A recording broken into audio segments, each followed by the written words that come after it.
Hey, welcome back. We're a little late this week.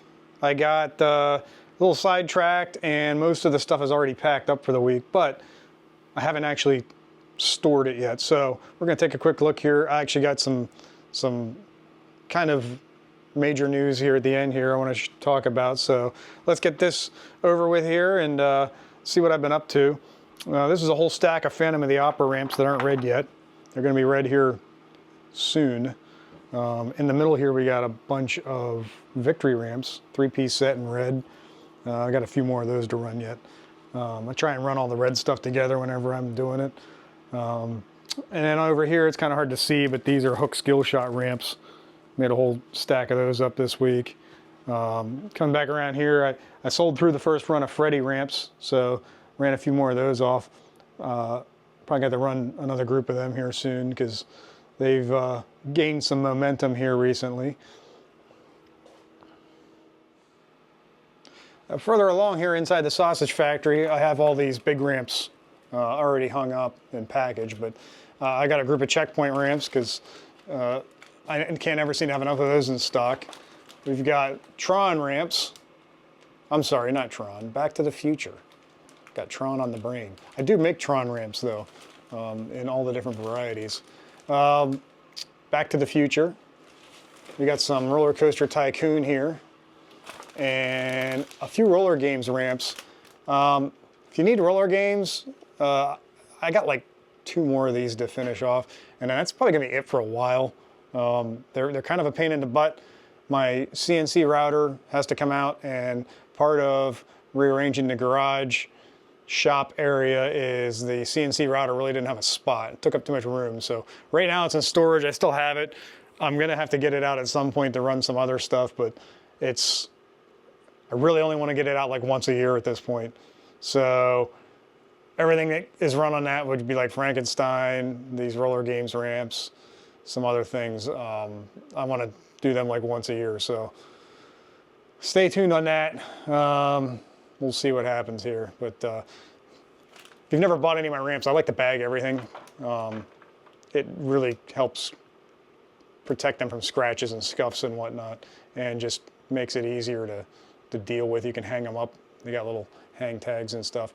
So, so that's that. Back over here to the bench, I got tomorrow's orders ready to go out. If you get your order in before 2 o'clock in the afternoon Eastern time, I try and have it out the next day. It's about 99% of the time it'll go out. If you get it in after 2 o'clock, it's going to be the day after that till it goes out. So keep that in mind. But I do not like sitting on orders more than that period of time unless I'm away for the weekend or something. It is what it is. But I pride myself on not holding people's money hostage.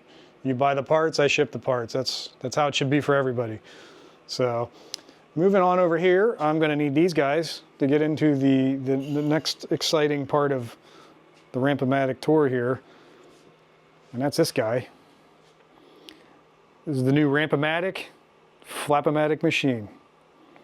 So I'm going to come over here, hit this button.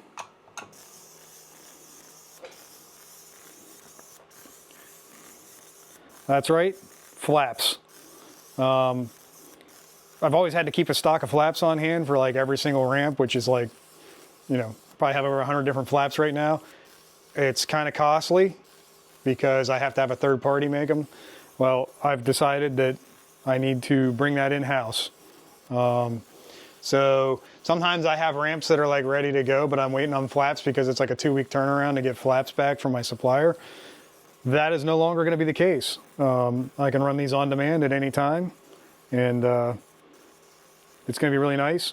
The other side of that is, for you homebrew folks, if you want a real nice flap made up, all you got to do is send me a little sketch with your critical dimensions, and I can make whatever you want with nice rounded edges. I can make them in stainless, I can make them in blue steel, whatever you want, and it's pretty reasonable.